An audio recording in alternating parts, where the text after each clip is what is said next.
Dr. B here. Please give it a listen, a watch. Fantastic Deals and Dreams pilot series. I interviewed a lot of folks in the real estate and or business world. I hope you enjoy this episode. Enjoy. Hi, everybody. Welcome to another edition of the Dr. B Show. I'm here with the great Renee Hastings. Renee, how are you? I am doing well. How are you, Dr. B? I'm doing great, doing fantastic. This is being recorded summer of 25. Will air later late summer of 2025. So I'm excited to sit with you this afternoon. So let's jump right into it. Tell everyone about yourself. Awesome. Well, I love sharing my origin story because I feel like it's a quite a unique one. For those that are listening to a podcast version and not on video, this might make sense a little bit later. But I'm the granddaughter of a sharecropper, and my grandfather, as a sharecropper, moved the family from the South to the North, to Wisconsin, to farmland that was owned by somebody else. And when he moved the family north to Wisconsin, he moved the family to an Amish community. So, for those of you that can't see me, I am a Black woman, and my grandfather was a Black man. And moving the entire family to an Amish community, we were the only Black family for miles and miles around. So, it was instilled in me from a very young age to have a very strong and high work ethic, to be honest, to be dependable, to be reliable, and to be a person of my word, because everyone knew us. And the community we lived in was still one that you could still, even today, make a deal with a handshake. So we had to be good representatives of our families, and we had to work hard. And that's how we became known in our community, as very hardworking, very honest, dependable, reliable people. So fast forward, my mother, who was a single mom, ended up moving from that Amish community and we ended up settling in Madison, Wisconsin, which was a university town for those that are from UW. Go Badgers. Um, but the city also had a summer youth employment program that was designed to get young people off the streets and give them an opportunity to discover their skills and their natural gifts and talents, and give them real world working opportunities to, see what it's like to work. And so one of the first assignments they gave to me, I was assigned to the Madison Urban League. And they put me in this room, and it was piled high and deep with books of all kinds, from paperbacks, hardcovers, all different categories. My job by the end of summer was to organize all those books, put them in categories, label them, log them so people could find them. And it was in this summer that I discovered my natural gift and talent for organizing and creating folders or categories and subcategories and subcategories, which later would translate well into what I do today. Um, I was 12 years old when I did this. And so the next summer, they placed me at Norrell Temporary Services, which was a temporary employment agency. And the agency was owned by a Black woman. And my job was, as her assistant, was to hand the applications to the people looking for jobs and tell them what to fill out. And they gave it back to me, and I would enter it into the computer. And with the clickety clack of all the keys, when I heard my fingers tapping on the keyboard, it just did something inside me. And I said to myself, with the clickety clack of these keys, people's lives are changing. They're going to get jobs. They're going to be able to take care of their families. They're going to be able to provide, the husbands. And so this is life-changing work. And I made an inner vow at 13 that one day I was going to run an office one day, or I was going to own my own business. So I worked really hard in high school, taking all the marketing, DECA, uh, clerical classes, typing, shorthand, dictation, all the things that were required to be a great office worker, and ended up graduating from high school at 16 years old with all of these credits that I had taken in these extracurriculars. And so when I graduated at 16, I also graduated with a 1 month old son. So my college plans got derailed a little bit, and I had to go straight to work to take care of my family. But because I had these 3 prior years of all this clerical experience that I had gained, I was able to find a very well-paying job working for the state of Wisconsin, making really good money, like for a 16, 17-year-old. So that's what started my career. I put that in air quotes, in the administrative field. And I worked up slowly from, being an entry level worker to eventually supporting the C-suite to Fortune 100 and Fortune 500 companies. Um, and For like 20 years. And so it's with all of that experience, once my kids got older and they had graduated from school, and I still had all this passion and drive and desire to serve clients, I said to myself, what if I could get my own executives and I could still have the security of my full-time day job and just kind of mess around in the nights and weekends, working with my own clients. So that's what I did, starting in like 2014. So over 11, almost 11 years ago, at the end of this year, I started kind of dabbling in my little side hustle. I put in air quotes. Long story short, the day job was from 8 to 5. I'd come home and try to be a halfway decent wife and prepare a meal for my husband, that sort of thing. I'd start on my night job at about 7 in the evening and not get to bed till like 3 in the morning. And then I'd take a nap so I could get back up at 6 to be back at work at 8 again.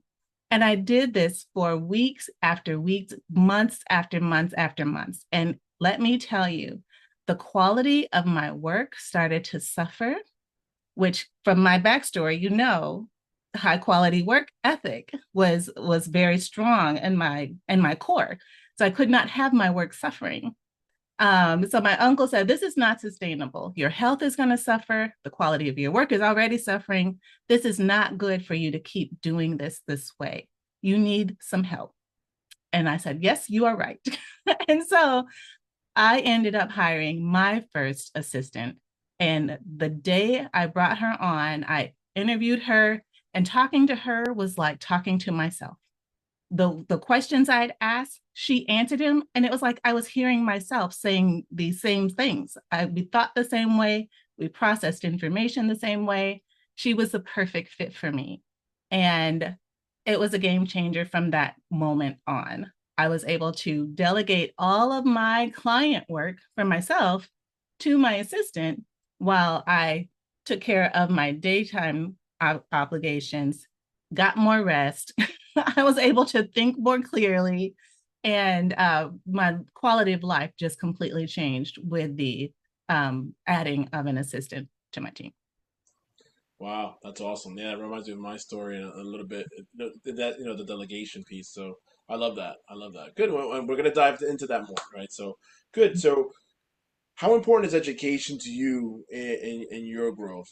So for me, it's been big graduating with a doctorate and all that. So how big is that? How big is education for you?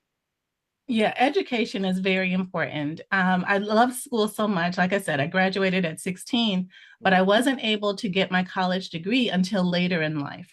Right. But because education is so important and was so important to me back then, my mom said to me, you must get your education. No one can ever take that away from you. So always, if you have an opportunity to learn something and you can put a degree under your belt, definitely go for it. Definitely take advantage of that opportunity, because the more degrees you have, this was her mindset. The more degrees you have, the more employable you are, and the more stability and security you will have.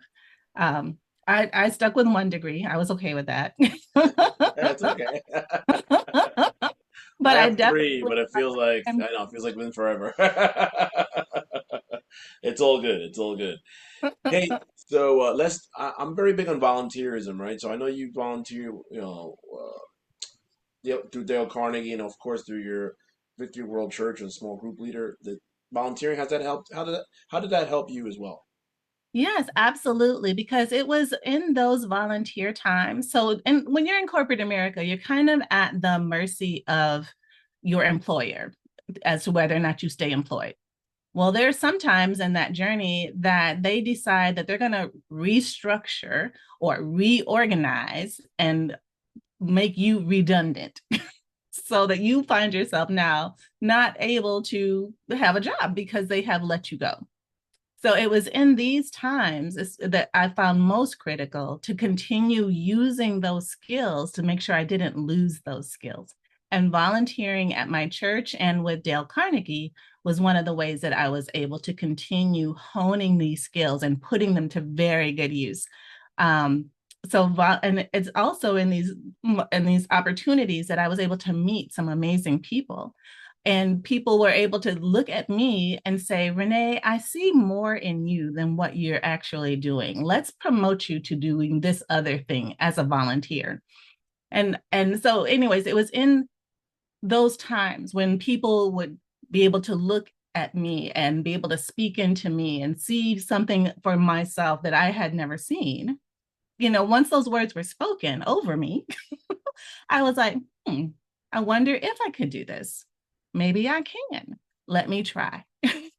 And so it was the all added to my professional growth, my personal development.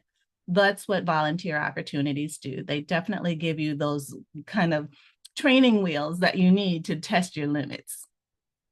I love that. Yeah, yeah. No, no, I agree with you. You reminded me of a point where I volunteered for a couple of nonprofit boards, and the good part about volunteering for the nonprofit boards, not necessarily yes, you volunteer and give back, and yes, everyone follows the same mission, right? Or is going towards the same mission or mission, right?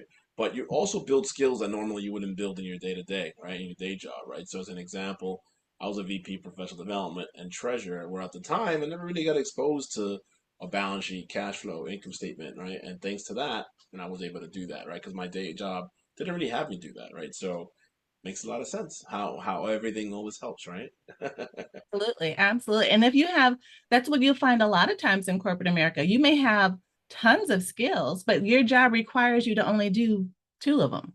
So you don't want to lose those other skills. So you definitely want to find opportunities to grow and continue to enhance those, which makes you more valuable later. Yep, absolutely.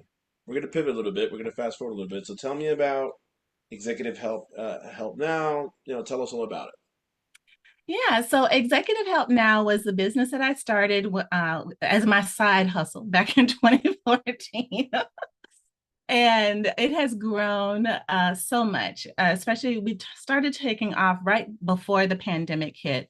We'd already been working remotely, just myself working with my clients. But after at the end of 2019, one of our clients came on who was really in need of an assistant, basically doing everything that the executive assistant in the office does, the email management, the calendar management, the travel arrangements and expense reports, presentations and board meetings, all those kinds of things. That's what he needed help with. So he kept on telling his friends and his large network about the work that we were doing for him. And he was so impressed with how much work he was able to get done now that he had brought on an assistant, which he had been without for over a year. And the more he told people about our services, the more we needed to scale. And so it was from our beginning points of 2019 of starting to scale that we've been able to not only grow in our service offerings, from administrative support to now also including social media management and engagement, as well as remote video podcast production services. We're able to now, our team has grown to from being just me to now almost a team of 30 regular assistants. So we're able to take on higher volume clients with more skills that are higher level skills are necessary to fulfill those roles and responsibilities. So it's not like you just tell our assistants what to do the one thing and they just do the one thing. We are true like account executives, strategic partners, business operations manager level assistants and not entry level assistants. I love that. I love that. That's fantastic. It's fantastic how you was able to grow it from 1 to 30. So that's great. Tell me about VAs in general. Why should people use them? I can tell you from personal experience. I have two both have been game changers for my business for sure. One does my marketing, and she does an amazing job, and then the other one does a lot of my admin and CRM work behind the scenes that I don't want to do. So both of them do great, and I can focusing on working on business, not in it, right? So tell us how VA can change someone's business. Yeah. So just like you said, just like for you, how you're able to now focus on the business instead of being in the business, that's exactly what an assistant will do for you. Once you made up your mind that you are ready to delegate, because even getting to that point, I've discovered that some people have some issue that they learn that they have in this process when it comes to letting go and letting someone else do the work for them.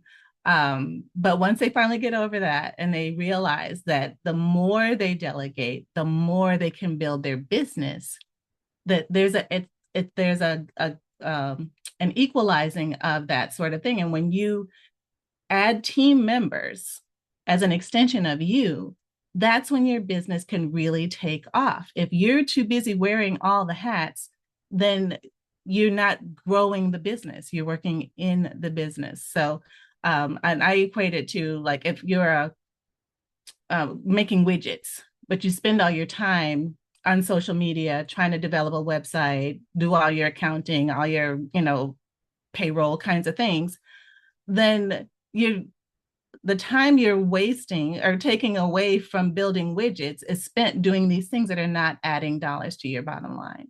And that's what you don't want to have happen. So that's the value of having an assistant on your team, is you can focus your time, effort, and energy on the building of the widgets or casting the vision or strategizing for your future or what that looks like, planning, forecasting, those kinds of things. Your mind is freed up with capacity to think in those directions because someone else is handling those other things. I love that. No, totally agree, 100%.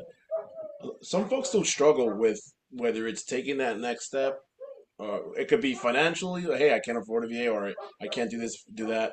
What other challenges besides financial do you see, folks? Whether is it, I don't know, I don't want to like put words in your mouth, but is it like you said before, being able to not being able to delegate or not let go of that? Like, what other challenges besides financial do you see folks struggle in that in hiring their first assistant? Yeah, I think there's a couple things. First is perfectionism, trust, um, the letting go. All of those things are super challenging to some people that really need to be dealt with. And some of it doesn't even get revealed until the opportunity presents itself for them to now be able to do this thing. Like for myself, I didn't even realize I had trust issues until I had someone to give something to. And I was like, this feels kind of weird. This is kind of scary. I don't know if I can do this. But then I quickly got over it because I was tired and I was like, fine, whatever. Let's do it. It is what it is. This is me. I'm open. I'm exposed. I'm vulnerable. Take it all. And so, but I had to get to that place of allowing that to happen. The other thing too that I think is a challenge for some people is understanding the importance of communication when they have someone else on their team. I think they expect for people to come in and automatically know how to do things the way that they want it done without actually properly communicating it. And I think that that can be resolved by just like writing down what it is that you want them to do, what your expectation is for what it's supposed to look like in the end, checking in to make sure that they don't have questions and double checking the work just to make sure they got it right, that sort of thing. There's no such thing as over communicating when you have an assistant, because your assistant is not a mind reader. Your assistant has never maybe done this particular thing for you before. So there is some time that's going to be necessary for you to invest on the front end. But once you make that initial investment, you will get a quicker return on that investment because you spent the time at the beginning to set them up for success. Yeah, absolutely. It's all about beginning, training, understanding the protocol, SOPs, and then once they have that out the way, then yeah, it'll free you up to do other things, right? So excellent. Absolutely. we spoke about Dale Carnegie earlier. How did that? You went to going from one. I was at a zero. Yeah, I guess 0 to 30 or 1 to 30. It's a very big significant milestone. So congrats to that. How did the Dale Carnegie leadership or the training at all help you, if anything, in scaling? I loved my Dale Carnegie experience. I started out as a participant in the class. It's a 12-week course that when I saw the opportunity, it just really, each of the chapters was just spoke to me like, this is what I want. This is what I need. This is what's going to help me get to the next level. So I went into the class just eager to soak up all of the lessons. In the very beginning, you learn about the golden rules. Dale Carnegie has a yellow book of golden rules. And the initial 10 golden rules were just so foundational to how I interacted with people and how I engaged with people and how I basically was able to start to draw the right people to me because of implementing the principles of Dale Carnegie. And so it really was a professional development and a personal development type of situation in my case, because I didn't realize I had these blind spots until I took the courses. And then once I took the course and was able to identify them and overcome them, it just made me a better person. And because of the change in my own demeanor, disposition, attitude, personality, even toward the end of the class, I knew I couldn't just stop there and I wanted to be a coach. So the next time the time came around for them to offer the class again, I offered to be a coach and they welcomed me, and I did that a few times. And it's been wonderful watching the same transformative process take place with different people time after time after time. There was this one young lady who came in, Dr. B. She was probably 5 feet tall, maybe 100 pounds soaking wet. And she spoke with such a whisper, like this. You could hardly hear what she was saying. She was so quiet. Right? And she had this position of authority in her day job, but she spoke like a mouse, right? And so as she progressed week after week after week with all of the different trainings and the role plays that we were able to do and learning all the different techniques, by the end of that course, this young lady was somebody we didn't even recognize. She had a voice that projected and that spoke with authority. And she was just a completely different person with so much more confidence. And just to know that I had a small piece in watching this transformation and speaking into this young lady. And at the end of the course, she said she wanted to be a coach. So it was just a really rewarding experience. And I highly, highly, highly recommend it. If you can't take a Dale Carnegie leadership training course, that you read the book, How to Win Friends and Influence People, and How to Stop Worrying and Start Living. Those are two really great books by Dale Carnegie it'll take you a few weeks to finish, but they're definitely worth every single page. Oh, I love it. I love it. That's a fantastic story. I love that. What final thoughts you could give for folks on the fence of some for whatever reason there's a hesitation of either A, getting additional training, or B, most importantly, why I wanted to highlight this conversation, get an assistant. What can you talk to those folks? I would say to anyone on the fence about getting an assistant, I would really suggest that they look deep within to find out why. What is keeping them from having an assistant?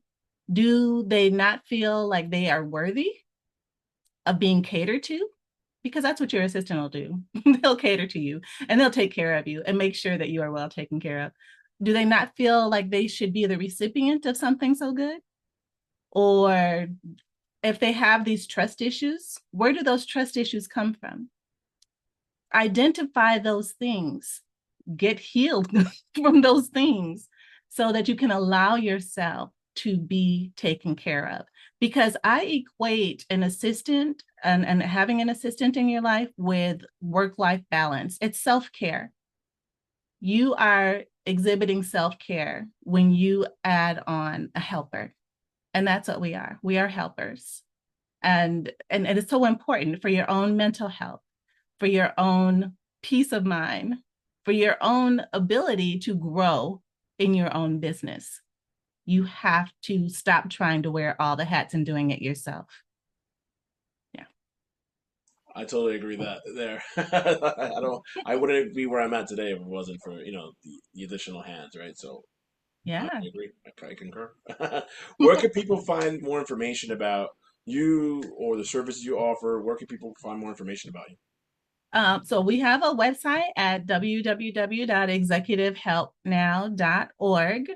Not .com, but .org, but we're not a nonprofit. That's a whole nother story for another day.